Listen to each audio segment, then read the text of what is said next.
Glad I waited. We had a couple of folks come in. Hi, welcome everybody. We're glad you could make it. My name is Fabienne Ellie and I'm with the Outreach Unit at Chicago DPS, and we are here for the Procurement Fundamentals Workshop.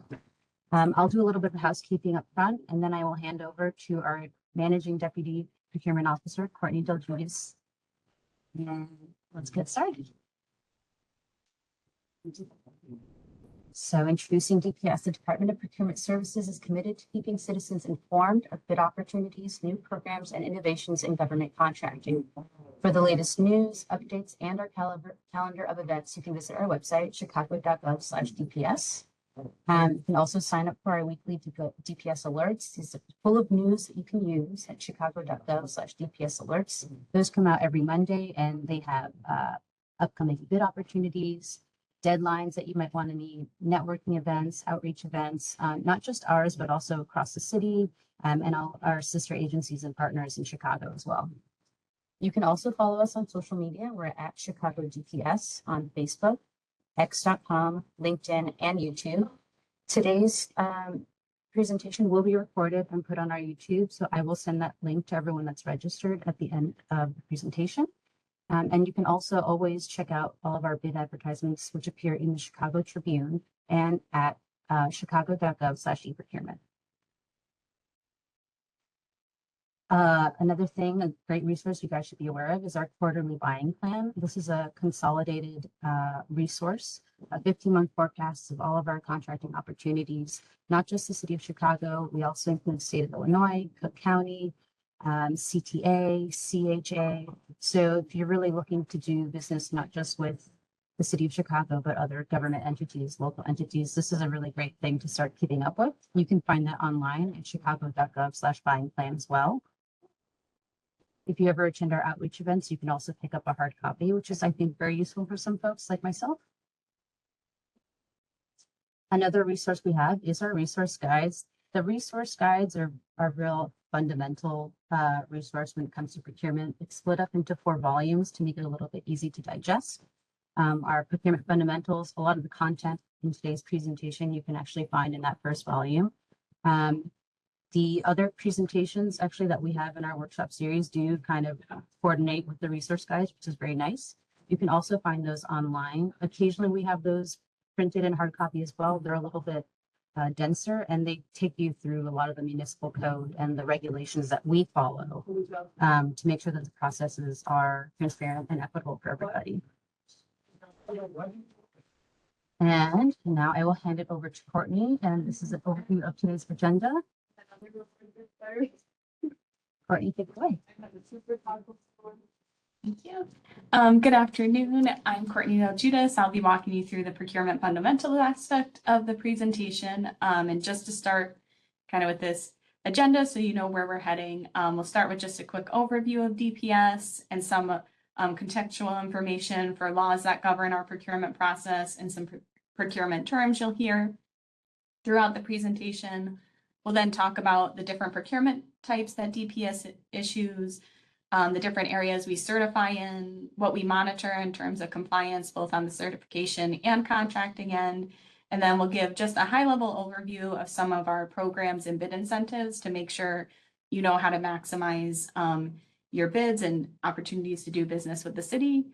We'll quickly touch on a few other things you can get off of our DPS website for some additional resources. And then we'll finish up with question and answers. So any questions you have on the presentation, we're happy to answer at the end.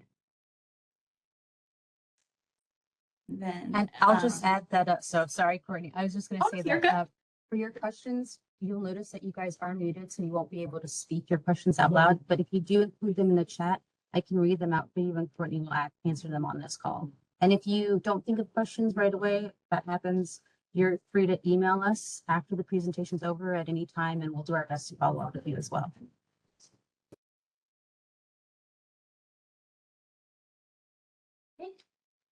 And just to kick us off, so about our department. So the Department of Procurement Services is the contracting authority of the city. So responsible for procuring for the city as a whole. And we work together as a team with all of the user departments within the city of Chicago in order to guarantee an open, fair, and timely procurement process by establishing, communicating, and upholding best practices. Then for the overall procurement process, there are two main laws that govern our procurements if you're ever looking for additional details. The first is at the state level, so that's going to be the Municipal Purchasing Act. And then we have at the city level, the Municipal Code of Chicago, and Chapter 2-92 is where all the procurement information is. And the way I usually think of how these work together is when you're looking for the broadest strokes of information, you want to go to that Municipal Purchasing Act from the state. And when you're looking for things that are more specific and get more detailed, you're going to find those within the Municipal Code. And then our last kind of just overview and context information, just want to go over a few terms to make sure everyone's familiar with them because you'll hear me use these throughout the presentation. The first is the bid package. So anytime we reference that, it's going to be the set of documents that the city uses to solicit bids. All of those documents are available online in our e-procurement system. You might also know it as iSupplier. And anytime we have a solicitation out, if there's a time we're going to make a change to that, we refer to that as an addendum. So that's going to be any formal written change. And anytime there is an addendum to a solicitation, if you are already registered for that solicitation, you'll get notified that an addendum has been issued.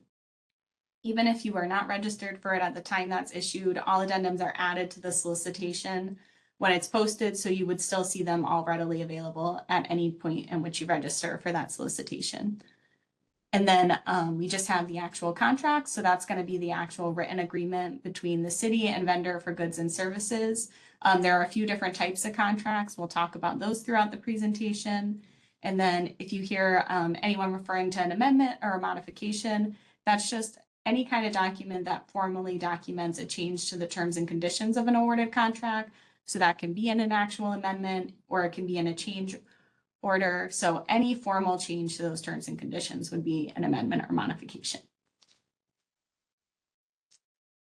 Then we'll move on to the different procurement types that DPS uses to solicit contracts. So we have 5 main types we'll talk about. The first few are going to all be different types of low bid contracts where the lowest responsive and responsible bidder will be awarded. And then the other 2, requests for proposals and requests for qualifications, are used outside of that competitive bidding process. And we'll talk in detail about each one coming up next. So small orders is our first procurement method. And these are going to be used for contracts that have any value up to $250,000. For these, anytime there is at least a $10,000 contract, they will be assessed for MBE and WBE goals. And just like any of our contracts, there'll be a section that indicates what the actual goal percentage is, or if there weren't MBE or WBEs available in that space, it would have 0% listed as those goals. But for small orders, the main distinction between this and the next procurement type we'll talk about, where it's a formal solicitation, is small orders do not require a formal advertisement. But even though they don't have to be formally advertised, you'll still see us post these on our e-procurement website. So these are good ones to just kind of keep an eye out for, especially anyone who's a small business. Sometimes these are a little more manageable as a starting point if you're looking to be a prime contractor, just because the value of these is a little smaller. So anyone can put in a response to these, and these also are going to go to the lowest responsive and responsible bidder. And if you're not familiar with those terms, just to give a high level overview of those, responsiveness essentially is going to get to if you complied with all the advertised requirements in the solicitation, and responsibility is more of if you're an actual fit for the services.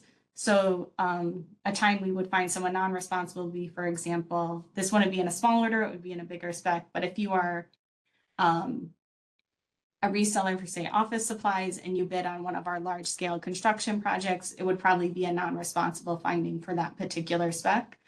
But those findings of responsibility and responsiveness are done on every individual contract. So if you ever are found to be non-responsible or non-responsive on a particular spec, don't let that discourage you from bidding on additional specifications.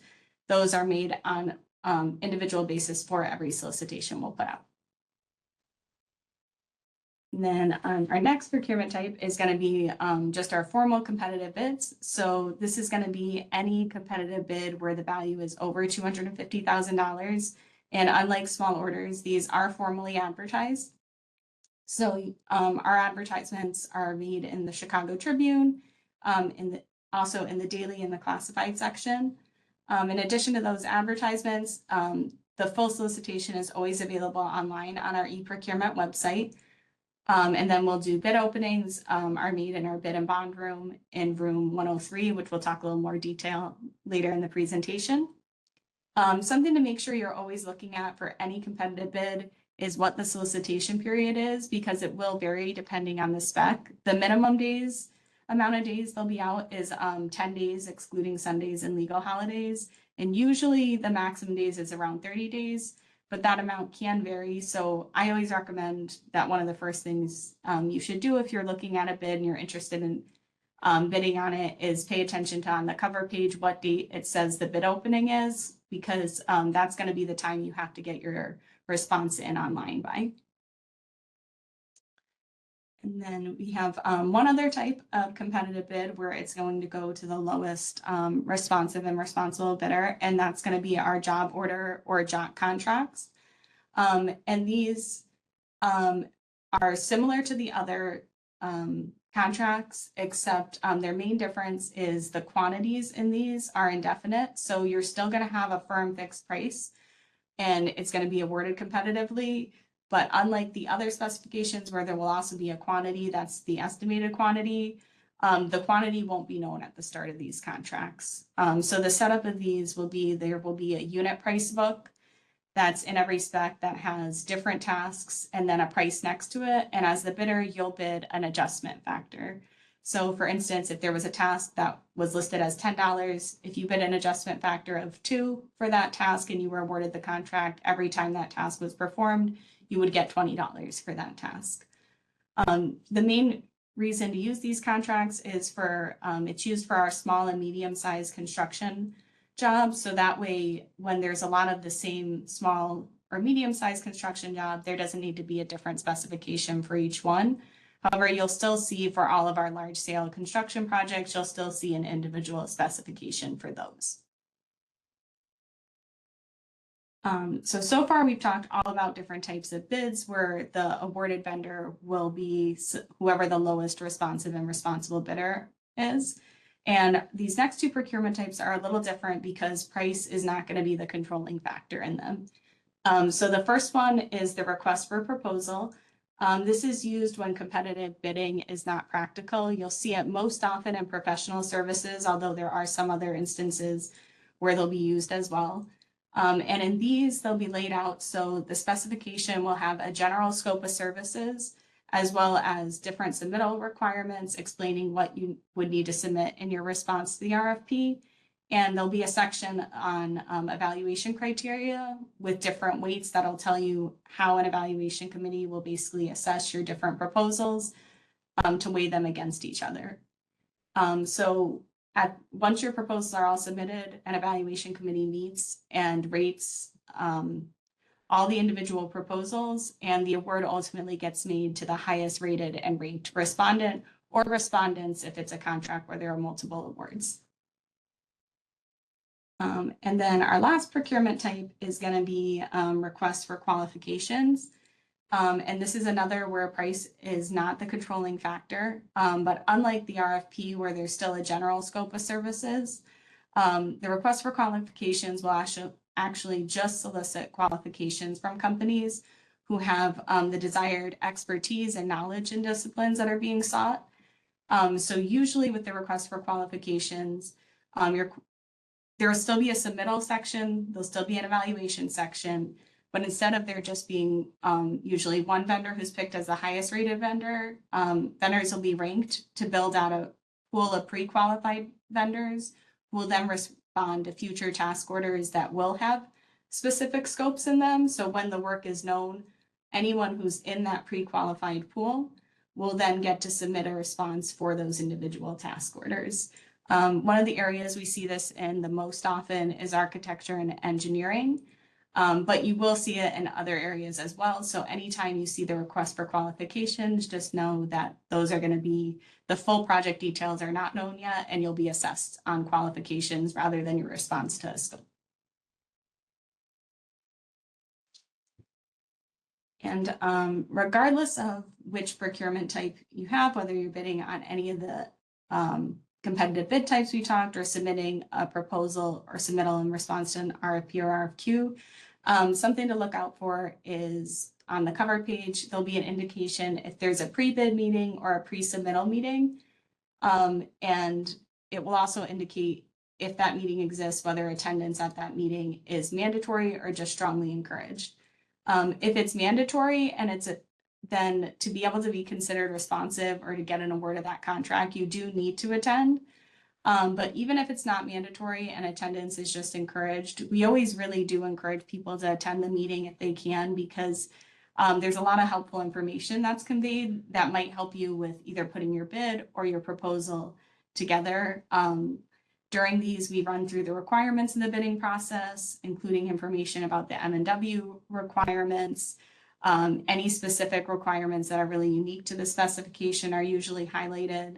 And there's also a chance for anyone attending to ask their questions and get answers in the pre-submittal.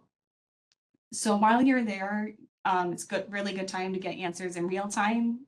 If anything changes the actual specification based on those questions, there would be a formal addendum issued to the spec. So you would still see it, but usually there's a lot of value to getting to ask those questions in real time, and also just to hear any overview of high-level requirements for the spec. And very often, for just about everything except small orders, usually you will see the pre-submittal or pre-bid meeting. But if you do see a spec where you don't actually see that there is a pre-bid or pre-submittal meeting, we recommend even more so than often that as early as possible, you make sure you review that solicitation for details. So if you have any questions, there'll always be a procurement specialist who's listed on the cover page of the spec who you'd be able to reach out to. You can contact that person with your question, and then via an addendum, you'd get the response to your question. So the reason we encourage that to be as early as possible is just to make sure you get your information as quick as possible. And usually just a similar thing to look out for when you're sending in questions, there usually will be a question deadline listed on the cover of the spec. So you just want to watch that deadline as well to make sure you ask your question by that date. Just a few other tips for when you're bidding. I know earlier I mentioned responsiveness on bids, and that being whether you actually completed all the required documents. So for that, it might sound basic, but I always recommend, especially if you're newer to bidding city contracts, to really make sure you kind of put the time in to review all those documents. Make sure anywhere it says to submit something, to execute something, to notarize it, that you've double checked you've done it, that not only have you completed it, but that the right documents are loaded online onto iSupplier. We unfortunately do regularly see someone miss a document or two that's required. And unfortunately, if it's a firm requirement, your bid would be considered non-responsive if you don't submit it. So just something to make sure you're paying attention to. And if you review in advance, if you ever do have a question about something that is a requirement, you can always ask it during that question and answer period, and you can get an answer to it just to make sure you're all set to submit your response. One other thing, just to make sure you leave enough time for anytime you're submitting a solicitation, is the economic disclosure statement. This is required for every contract that's entered by the city, regardless of the procurement type. And that's a statement where information about the ownership structure is disclosed, as well as certain information that is relevant to conflicts of interest or different possible legal actions. And that ends up being submitted not only for the prime contractor, but also any entity that owns at least a 7.5% interest in that prime contractor is also required to submit an EDS.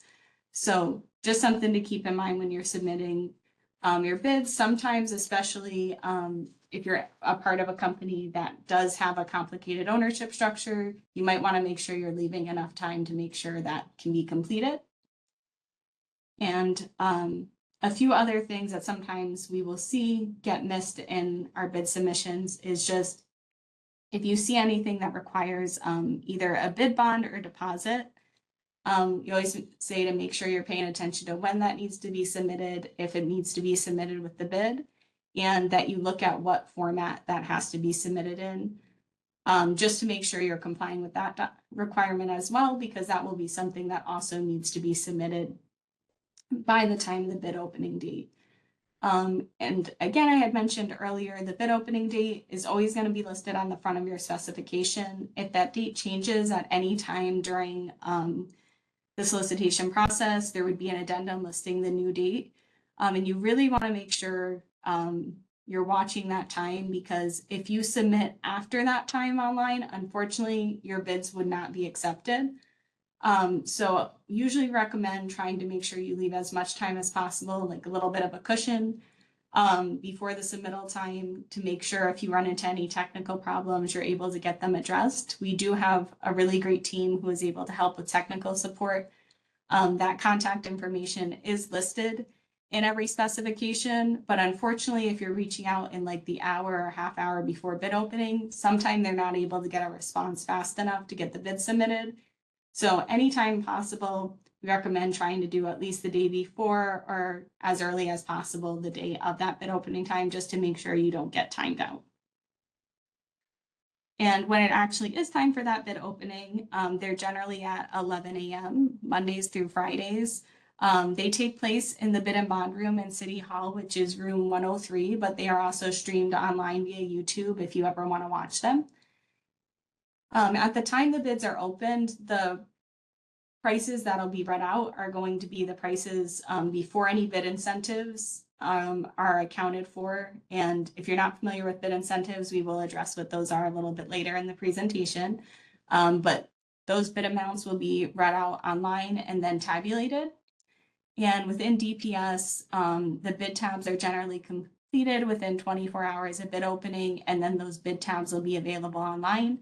But just another note about those, the ones that are initially posted online will still be before bid incentives are factored in. So those will be based purely on the prices that are actually read out loud during bid opening. After bids are then assessed, they're going to be looked at for responsiveness and responsibility and evaluated for incentives. And when combining all of that is complete, a recommendation of award will be made for whoever the lowest responsive and responsible bidder is on that specification. Once that bidder is found, if there are any additional requirements that need to take place before final signature, for instance, if it's a construction contract, a performance and payment bond is generally required at that stage. If that's a requirement, and you're the lowest responsive and responsible bidder, you'll receive outreach from the procurement department requesting the bond or other requirement at that time.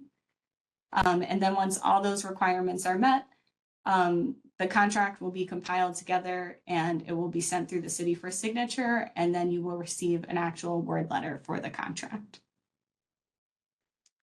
So far we've gone over a bunch on the contracting end for DPS, but we also within DPS have our contracting Office of Equity, which deals with certification and compliance. So now we'll shift a little bit into what's done on that end of procurement. So another major part of DPS is that we do certify in 6 different areas. So minority-owned business enterprises, women-owned business enterprises, business enterprises owned by people with disabilities, disadvantaged business enterprises, airport concession disadvantaged business enterprises, and veteran-owned business enterprises. And for each of these certification types, there are specific requirements that you can find within our rules that are all available on our DPS website, but there are some common eligibility requirements for each of the local types. And those are that The business must be at least 51% owned and controlled by qualifying individuals. So for instance, if you're applying to be a WBE, you need to be at least 51% owned and controlled by women. You also must be a small business by the US SBA size standards, and the business needs to be independent and viable. And in addition to the requirements we have in our city-specific rules, there are also some rules governing the different goals that are located within the Municipal Code of Chicago. And you can see listed here for the first three, the different references to the municipal code. Those will be for our MBE, WBE, and VBE programs. And then that last listing is going to be the citation for the DBE program for federally funded projects. And in addition to actually certifying firms, we also have on almost all of our contracts either MBE, WBE, and VBE goals, or if it's a federally funded contract, you might see DBE goals. That goal percentage is going to be specific to the different contracts, so you always will want to look at what the percentage is in the advertised specification. But something to keep in mind when you're looking at reaching those goals and seeing how you want to use different subcontractors is to get credit towards those goals. The certified firm does need to be performing a commercially useful function on the contract. And we have the full definition up here on the slide. But essentially what the definition gets to is when you're using those subcontractors, they need to be performing meaningful work on the contract in their area of specialty. So the goals will vary, as I mentioned, per contract. But while we always like to see people reach those goals, we also do know that sometimes it's not possible to actually reach the goal or to reach the full goal. So there is a process for requesting a reduction or waiver of those goals. If when you're performing the contract or at any time up till closeout, you're performing and you realize that you're not able to meet those MBE or WBE goals that are on the contract, you would apply for a reduction or waiver. And when you're doing that, you would need to show that you've made good faith efforts to meet the goals. And within our DPS website, if you go under the rules and regulations section, we actually have an entire policy on good faith efforts and 13 factors that we consider when determining whether good faith efforts have been made. So anytime you're applying, always recommend pulling those up and framing your request around what you've done in pursuit of those factors. It's not a checklist where you have to do each of those 13 factors. Those are just 13 areas we consider when determining if good faith efforts have been made. And within assessing those good faith efforts, that is all part of DPS's process for monitoring contracts for compliance with those goals. So anything that has MBE, WBE, VBE, or DBE goals will be monitored for compliance with the goals throughout the duration of the contract.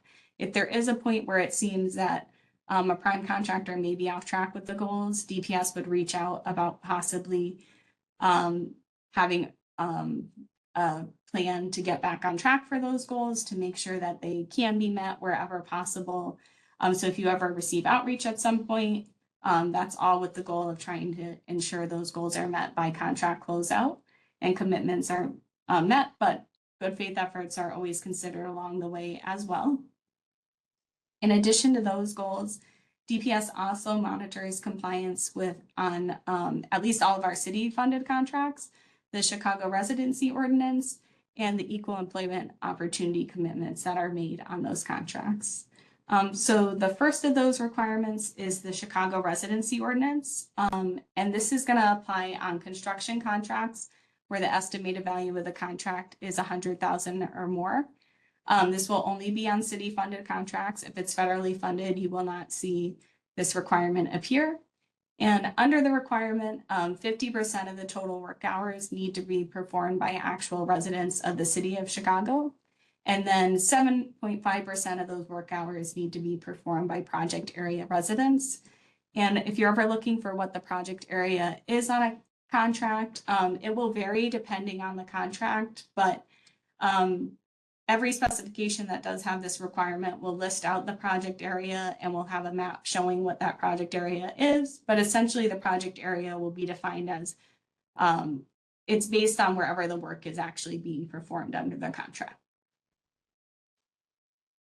And then we also monitor compliance with the Equal Employment Opportunity Ordinance. And this ordinance is designed to promote equal opportunities for minority and female personnel on city-funded construction projects. For this requirement, there is not a set requirement like the CRO requirements. Instead, with this requirement, bidders actually propose their own minority and female employee utilization goals based on a canvassing formula that's in the solicitation.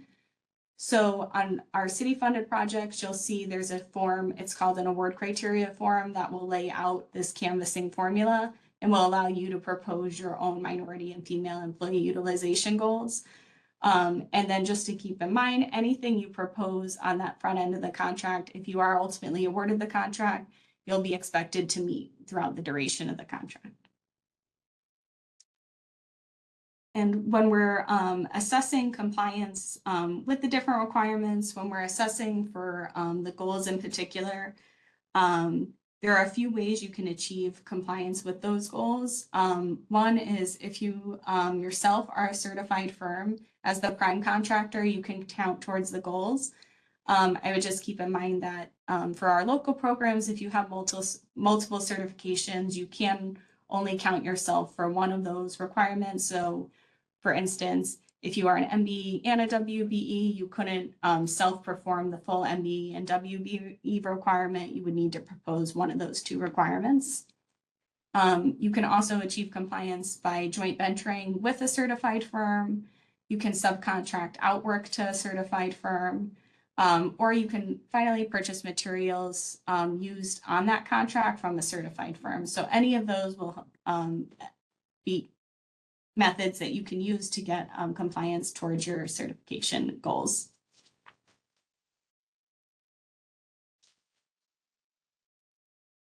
And if you're the prime contractor on any contract, there are a few things that you'll need to report. In furtherance of the goals, the things you'll need to submit are monthly subcontractor payment certifications, weekly certified payrolls, and any waivers of lien. These are all also outlined in every solicitation in the section called Special Conditions. You'll be able to see any of your requirements there.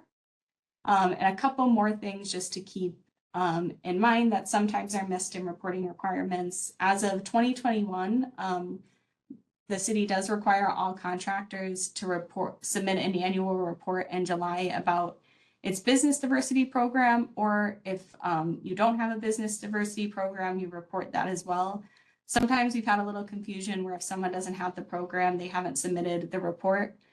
So please keep in mind, if you're a prime contractor, even if you don't have a business diversity program, you'll still submit by July 1st of each year this business diversity program and utilization report. And within that report, as you answer the questions, you would just indicate that you don't have a business diversity program. That will still get you in compliance with this ordinance. That is not something that counts as a negative. This is all for information gathering for the city. Then just to close out, we'll talk a little about programs and incentives that you can use to really maximize bidding with the city. So on the screen now are some of the city's programs. And just for your awareness, if you do want more information about the programs or incentives, we do have an entire guide dedicated to programs and incentives that was mentioned at the beginning of the presentation. That's a great place to get some additional information. But kind of at a high level to make sure you have some familiarity with these. Our first two programs are for construction contracts only, and those are our small business initiative and our mid-sized business initiative. And these will appear on construction contracts that have values up to $10 million. When something is placed within the small business initiative, only small businesses are able to bid on those contracts. Similarly, only mid-sized businesses can bid on MBI projects. So that's a really good opportunity if you are a smaller business to help get into the construction space. We have a similar program on the non-construction side, our non-construction mid-sized business initiative, which is our contracts between $3 and $10 million you might see placed in that program on the non-construction side. And similarly to our construction program, you would need to be a mid-sized business or a small business enterprise to submit a response to those solicitations. And just one other program that similarly has restrictions on who can bid is our target market program. That will only appear in the non-construction space. And if you see a target market program designation, prime contractors do need to be an MBE or a WBE or a joint venture that consists of a combination of MBEs and WBEs to bid. So all those programs really can help our small and mid-sized businesses become prime contractors. And then our other programs that are listed on here, our diversity credit program is a great way to get credit towards MBE and WBE goals if you have used minority or women-owned firms on non-city contracts.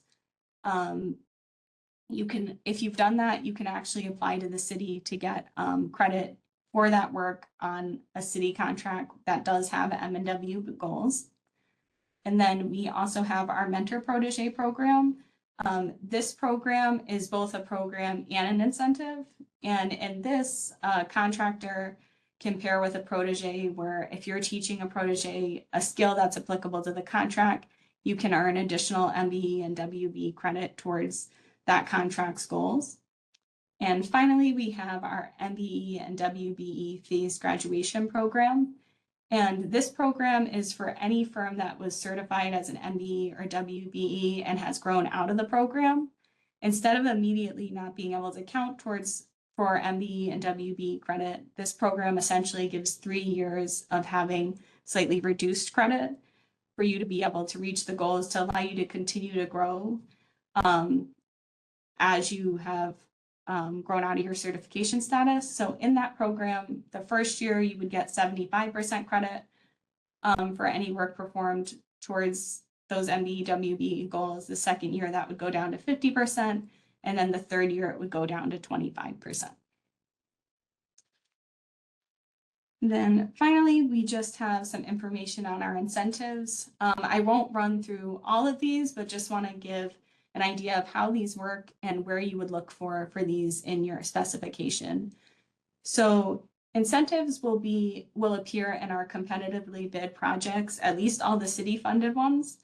And each specification will list in the front of the spec any information regarding the rules around each incentive that's available. And then usually when you get to the back of the specification, you're going to see a bunch of affidavits that can be completed if you're applying for the incentives. And what the incentives will do for any you qualify for, each one will have a designated percentage where if you do qualify to get the incentive, the price you bid will be reduced solely for bid purposes by that percentage amount. So just to give an example, for instance, if you were a city-based business and you filled out the affidavit and documentation and qualified for our 4% bid incentive, whatever you bid as your base bid amount would be reduced by 4% solely for evaluation. So that 4% reduction would be used to compare if you are the lowest responsive and responsible bidder. But if you are ultimately awarded that contract, you will receive the full amount you bid. You will not have that 4% reduction. So these are really a way that can only help you with bidding.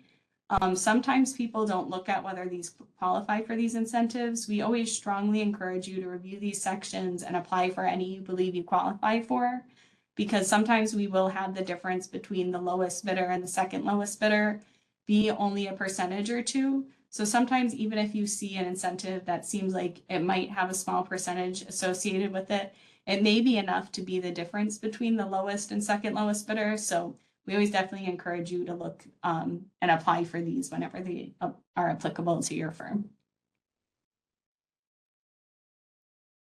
I think with that, we can now go to any questions anybody has. So if anyone has any questions, I know nothing's popped up in the chat just yet, but we'll give you guys a couple minutes to maybe think about it, put something in the chat if something occurs to you now. But I will say, again, at the end of this presentation, I will reach out to everyone that's registered with a copy of the slides you've seen today and a recording of everything that Courtney so generously explained. And so if things come up to you guys later, feel free to respond to that email with your follow-up questions, and we'll do our best to get back to you as soon as possible. Let's see, give it like maybe 2 more minutes. We'll call it at 2:45 if anybody has a question. So if we got one question, the question is, how do you certify businesses and what does the process look like? So for that, I think I can give kind of high level, and then also let you know that on our contracting equity site, if you really want detailed information where you have really specific questions about your application, if you reach out to our certification unit, they can really walk you through any questions. But just kind of at a high level, if you go to our contracting equity site within the DPS website, you'll find applications. There's a common application for our local certifications. So our MBE, WBE, VBE, and BAPD certifications, where it's one application. So if you're applying for multiple local certifications at the same time, you would only need to complete that one application. If you are applying for the federal programs for DBE or ACDBE, that's going to be a separate application. But for either one, once you start your application and submit it online, you'll ultimately be assigned to a certification officer who will then reach out to you as they review your application. So as they review, oftentimes you might receive a request for additional information or documentation if there's anything that needs additional clarification to be able to make an assessment of that process. And then ultimately, once all the documents have been reviewed, generally there is about up to a 90-day period before you will receive a response on that certification.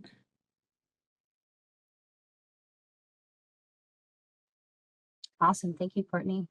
And I included the link to that Office of Contracting Equity page in the chat, just so everyone has it.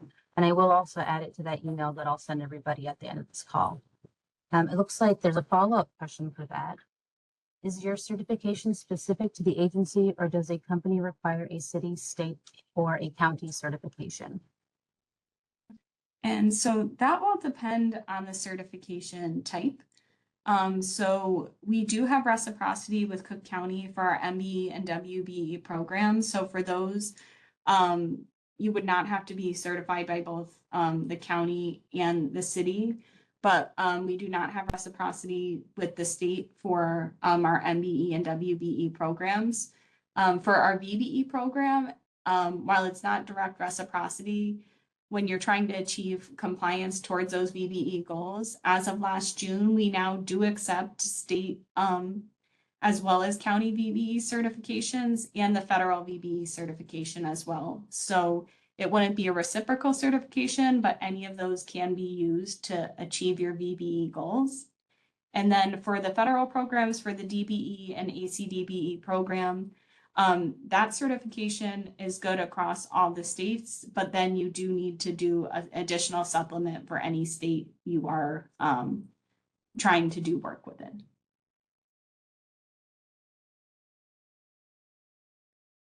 Awesome. I see, oh, they say thank you, Courtney.